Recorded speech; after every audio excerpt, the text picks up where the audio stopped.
இன்னைக்கு நம்ம ஒரு அனிமே சீரிஸ் தான் பார்க்க போறோம். இந்த சீரிஸோட பேரு ப்ளீச். இது பார்த்தா ஒரு ஆக்ஷன் அட்வென்ச்சர் காமெடி எல்லாம் கலந்த ஒரு பயங்கரமான ஒரு சீரிஸ்னு வச்சுக்கோங்க. இதுல பேய் பிசாஸ் எல்லாம் இருக்கும். பட் கவலைப்படாதீங்க, எந்த ஒரு பேய் பிசாசும் கொடூரமாலாம் இருக்காது. பயங்கர ஸ்வாக ஸ்டைலா இருக்கும். எனிவே சீரிஸோட கதை என்னன்னு நான் சொல்லல, ஏன்னா அந்த ஒரு சின்ன கதையை வச்சுக்கிட்டு தான் உள்ள பயங்கரமான சீன்ஸ் வச்சு இந்த சீரிஸ் ஓட்டி இருப்பானுங்க. அதனால வீடியோக்குள்ள போறதுக்கு முன்னாடி ஒரு குட்டியான ஒரு இன்ஃபர்மேஷன் இதை மட்டும் கேட்டுட்டு போயிருங்க. இந்த சீரிஸ்ல ஒரு 350 எபிசோட்ஸ்க்கு மேல இருக்குது. பட் இருந்தாலும் அதுல ஒரு 150 எபிசோட்ஸ்க்கு மேல ஃபில்லர் எபிசோட்ஸ் தான். ஃபில்லர் அப்படின்னா மெயின் ஸ்டோரிக்கு சம்பந்தம் இல்லாம துட்டு பாக்குறதுக்காக ஸ்டுடியோவாலே ரிலீஸ் பண்ணப்பட்ட சில டம்மி எபிசோட்ஸ் தான் ஃபில்லர். சோ அதனால அந்த 150 எபிசோட்ஸ்க்கு மேல இருக்கும். அதெல்லாம் கட் டவுன் பண்ணிட்டோம் அப்படின்னா ஒரு 230 எபிசோட் என்னமோ இருக்கும். சோ அதான் நம்ம பார்க்க போறோம். சோ அப்படி இப்படி கூட்டி கழிச்சு பார்த்தா அடுத்த ஒரு 115 நாளுக்குள்ள முடிச்சிடலாம், 2 எபிசோட போட்டா. ஆனா எல்லா எபிசோடையும் பண்ணி முடிக்கணும்னா அதுக்கு நீங்க பண்ண வேண்டியது வியூஸ் தான், வேற என்ன. ஃபர்ஸ்ட் எபிசோட்ல மட்டும் சூப்பர் ப்ரோ வேற மாதிரி ப்ரோ எல்லாம் சொல்லி பார்த்துட்டு லைக் எல்லாம் போட்டுட்டு அடுத்த எபிசோட கண்டுக்காம அதுக்கு லைக் கமெண்ட் எல்லாம் போடாம போனீங்கன்னா மேபி பகுதியில இந்த சீரிஸை டிராப் பண்றதுக்கான சான்சஸ் இருக்குது. பட் அப்படி நடக்க கூடாதுன்னு நினைச்சுக்கோங்க. எனிவே சும்மா தான் சொன்னேன். சீரிஸ் பிடிச்சதுன்னா லைக் பண்ணுங்க. சோ அந்த லைக்கை வச்சுதான் எத்தனை பேருக்கு பிடிச்சிருக்குது கண்டிப்பா பண்ணலாமா, இல்லனா ஓகே ஃபைன் வியூஸ் டிராப் ஆகுது சேனல் அடி வாங்குதுன்னு சொல்லிட்டு மேபி வேற சீரிஸ் ஜம்ப் ஆக சான்ஸ் இருக்குது. I'm not really sure weather bleach போட்டா வியூஸ் வருமா இல்லையா எனக்கு தெரியாது. ஏதாவது சும்மா தோணுச்சு அதனால எடுத்து பண்றேன். ஏன்னா எனக்கு நேத்தி வரைக்குமே ப்ளீச் பண்ணும் அப்படிங்கிற ஐடியாவே இல்ல. சோ காலையில எந்திரிச்சதுக்கு அப்புறம் இன்னைக்கு ப்ளீச் பண்ணலாமா அப்படின்னு சொல்லி ஒரு யோசனை. சோ ஜஸ்ட் ஒரு இன்ட்ரெஸ்ட் தாட் மட்டும் தான். எனிவே சோ ஓவரா பேசாம வீடியோக்கு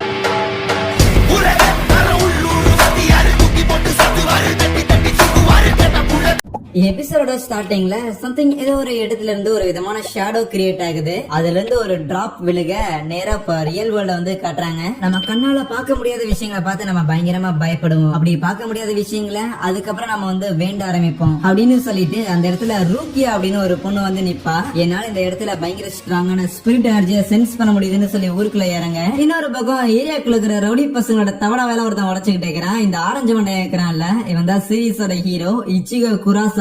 ஏன்டா சம்மந்தமே இல்லாம எங்களை அடிக்கிறேன்னு கேட்க அப்படியே அவனையும் திருப்பி அடிச்சுட்டு, டேய் இங்க பாத்தியா இங்க ஒரு பூ இருக்குது, இது எதுக்கு இங்க வச்சிருக்காங்கன்னு கேட்கும் போது, இல்லங்க ஐயா இந்த இடத்துல ஒரு பொண்ணு அன்னைக்கு செத்து போயிட்டு அந்த பொண்ணுக்காக யாரோ வச்சிருந்திருப்பாங்க போல. கரெக்டா சொன்னேன். அப்புறம் ஏன் இது கீழே விழுந்து கிடக்குது, நாங்க தான் ஸ்கேட் போர்ட் பண்ணிட்டு வரும்போது விழுந்துருச்சுன்னு நினைக்கிறேன், அதுக்கு தான் அவங்களை அடிச்சேன்னு சொல்லி அவங்க எல்லாரும் அடிச்சு துரத்தி விட்டுருவானா. சோ அதுக்கப்புறம் அந்த இடத்துல நம்ம ஹீரோனால ஆக்சுவலி கோஸ்ட் எல்லாம் பார்க்க முடியும். சோ அங்க ஒரு குட்டி பொண்ணு இறந்து போயிருந்திருப்பா போல ஆக்சிடென்ட்ல. சோ அந்த பொண்ணுக்கு அப்படியே ஒரு மரியாதை நிமித்தமாக பூக்கள் எல்லாம் எடுத்து வச்சுட்டு நம்ம ஹீரோ திருப்பி வீட்டுக்கு வருவான். என் பேரு இச்சிகோ குராசாக்கி, எனக்கு 15 வயசு ஆச்சு. எங்க அப்பா இந்த ஏரியால ஒரு கிளினிக் வச்சிருந்திருக்கேன். அதுல வர துட்ல தான் வாழ்ந்துகிட்டு இருக்கிறோம். எனக்கு சரியா ஞாபகம் இல்ல, ஆனா ஞாபகம் இருக்கிற வரைக்கும் என்னால பேய்களை எல்லாம் பார்க்க முடியும் அப்படின்னு சொல்லிட்டு வீட்டுக்குள்ள வருவானா. வந்தா அவங்க அப்பா, டே 7 மணிக்குள்ள வீட்டுக்கு வரவங்க எங்கடா வெளியே போனேன்னு சொல்லி அவன்கிட்ட சண்டை போட்டுக்கிட்டு இருக்கேன்.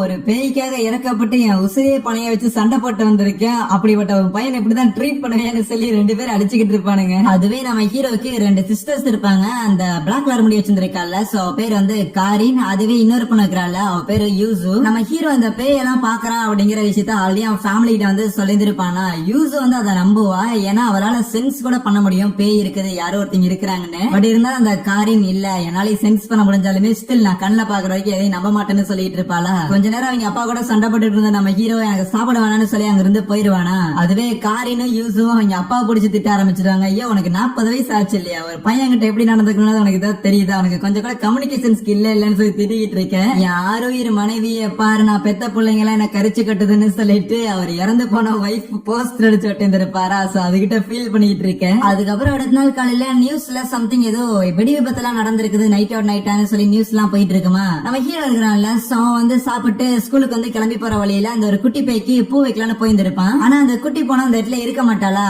அதுக்கப்புறம் அவன் ஸ்கூலுக்கு போற வழியில நேத்து நைட்டு வெடி விபத்து நடந்ததெல்லாம் சொல்லியிருந்தாங்களா நியூஸ்ல. சோ அந்த இடங்கள் எல்லாம் அப்படியே பாத்துட்டு தான் போவான், இதுதான் அதுவான்னு. அப்ப திடீர்னு அந்த இடத்துல ஏதோ ஒரு விதமான சத்தம் கேக்குமா. என்னன்னு சொல்லி நம்ம ஹீரோ அந்த இடத்துல போய் நின்னா அந்த குட்டி பேய் இருக்குதுல, சோ அது வேகமா அங்க ஓடி வருமா. நம்ம ஹீரோவை பார்த்துட்டு வாயா போலாம் அப்படின்னு சொல்லி 2 பேரும் ஓடிக்கிட்டு இருக்கேன். அண்ட் பின்னாடி ஒரு பெரிய ஒரு மான்ஸ்டர் இவங்களை சேஸ் பண்ணிக்கிட்டு இருக்கோம். அப்ப டக்குன்னு எபிசோட ஸ்டார்டிங்ல ஒரு பொண்ணு உள்ள போந்துட்டு அப்படியே அவளோட கட்டனாவை எடுத்து அந்த ஒரு மான்ஸ்டர் பயங்கரமா ஸ்லைஸ் பண்ணிட்டு எதுவுமே நடக்காத மாதிரி அங்க இருந்து போயிருவாளா. சோ அதுக்கப்புறம் இந்த விஷயத்தையெல்லாம் பார்த்து நம்ம ஹீரோ என்ன நடந்துச்சுன்னு சொல்லி நைட்டு ஃபுல்லா உட்காந்து யோசிச்சுக்கிட்டு இருக்க. அப்ப திருப்பி அந்த ஒரு பொண்ணு வந்து நம்ம ஹீரோட ரூமுக்குள்ள என்டர் ஆவாளா, இங்க ஏதோ ஒரு ஸ்ட்ராங்கான ஒரு ஸ்பிரிட் எனர்ஜி வந்து இருக்குது, அது கூடிய சீக்கிரம் இங்க வரப்போகுது அப்படின்லாம் அவன் நினைச்சுக்கிட்டு இருக்கேன். இவ யாரு இங்க பண்ணிக்கிட்டு இருக்கிறான்னு சொல்லி நம்ம ஹீரோ பேனு பாத்துட்டு இருப்பானா, கூப்பிட்டுக்கிட்டே இருப்பான், ஏ பொண்ணு இங்க பாரு இங்க கொஞ்சம் கேள அப்படின்னு. அவ மதிக்காதத பாத்துட்டு பின்னாடி வந்து ஒரு உதைக்க, ஏய் உன்னால என்ன பார்க்க முடியுதான்னு சொல்லி அவ ஷாக் ஆவாளா, ஏன் வாங்கின உத பத்துலையா திருப்பி உதச்சு காட்டுட்டான்லாம் கேட்கும் போது. ஆனா அதுக்கப்புறம் இந்த பொண்ணு வந்து எக்ஸ்பிளைன் பண்றா,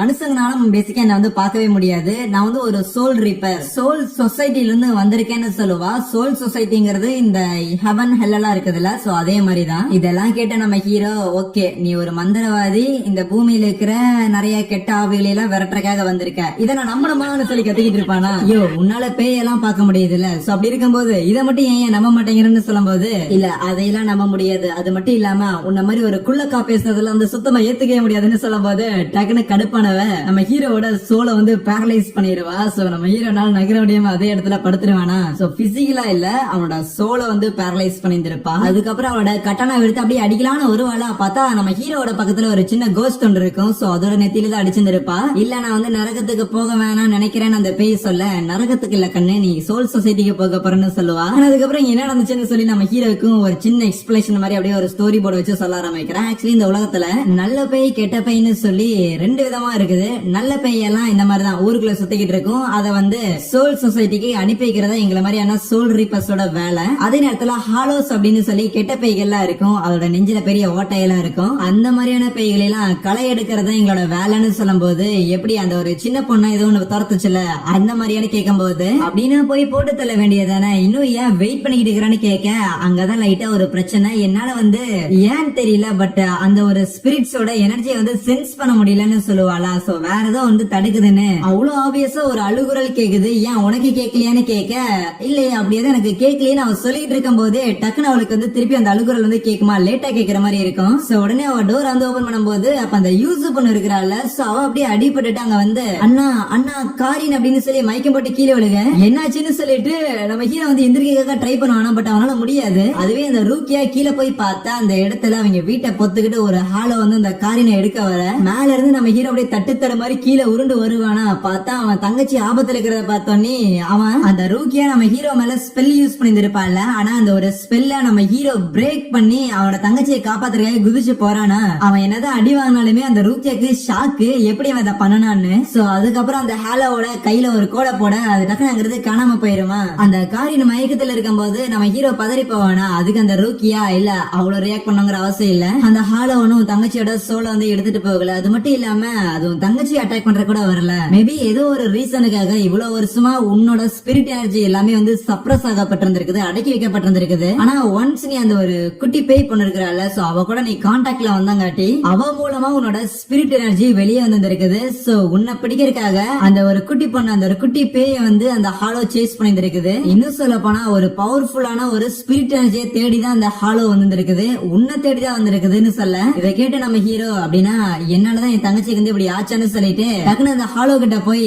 ஹே ஹாலோ உனக்கு நான் தானே வேணும், என்ன எடுத்துட்டு இங்கிருந்து கிளம்பலாம் சொல்லிட்டு இருப்பானா. ஆனா அதை அட்டாக் பண்ண வரும்போது டக்குனு அந்த ரூக்கியா உள்ள போந்து நம்ம ஹீரோ தடுக்கிறது மட்டும் இல்லாம அவ அடி வாங்கிக்கிறா. பிளஸ் அந்த ரூக்கியா வந்து சொல்லுவா, ஏ நீ என்ன நினைச்சிட்டு இருக்கிற, ஹாலோங்கிறது வந்து உன்னோட சோல் எடுத்துட்டு இங்க இருந்து போயிரும் நினைக்கிறியா, உன்னோட சோலை சாப்பிட்டதுக்கு அப்புறம் திருப்பி வேற ஒரு சோலை சாப்பிடறதுக்கு அது கண்டிப்பா போகதான் போகுதுன்னு சொல்லிட்டு அவ வந்து பயங்கரமா டேமேஜ் ஆயிருவாளா. சோ அதனால அவளால சண்டை போட முடியாது. பட் இப்ப என்ன பண்றதுன்னு யோசிக்கும் போதுதான் நம்ம ஹீரோ பத்தி எல்லாம் யோசிச்சுட்டு, இவனால ஸ்பிரிட்ஸ பார்க்க முடியுது, இவன் பக்கம் இருக்கும் போது மத்த ஸ்பிரிட்ஸோட எனர்ஜி என்னால சென்ஸ் பண்ண முடியல, ஏன்னா அவ்வளவு எனர்ஜி இவனுக்குள்ள இருக்குது. ஈவன் என்னோட ஸ்பெல்லையுமே இவன் பிரேக் பண்ணிருக்கான் அப்படின்னா கரெக்டா தான் இருக்குன்னு யோசிச்சுக்கிட்டு நம்ம ஹீரோ கிட்ட, ஹே ஒரு டெம்பரரி சோல் ரீப்பரா மாதிரி உன் தங்கச்சியை காப்பாத்துறதுக்கு ஹெல்ப் பண்றேன்னு கேட்க, நம்ம ஹீரோவும் கண்டிப்பா அப்படின்னு சொல்லிட்டு அந்த ரூக்கியாவோட ஸ்வாட் இருக்கும்ல, சோ அதை எடுத்து அப்படியே அவன் வயிற்றுக்குள்ள இறக்குறான். பார்த்தா அடுத்த சீன்லயே அந்த ஹாலோ வந்து அப்படியே கண்டந்துமா வெட்டிட்டு அந்த இடத்துல நம்ம ஹீரோ அவனோட ஒரு புது ஜான்பாக்டோட ரெடியா நிக்க, நான் உனக்கு என்னோட பாதி பவரை கொடுக்கலாம் தான் நான் நினைச்சேன், என்ன இவ்வளவு பவரை எடுத்துக்கிட்டான், அது மட்டும் இல்லாம இவ்வளவு பெரிய ஜான்பாக்டோ இதுக்கு முன்னாடி ஒரு ஹியூமன் சோல் ரீப்பர் கிட்ட இருந்து நான் பார்த்ததே இல்லைங்க போது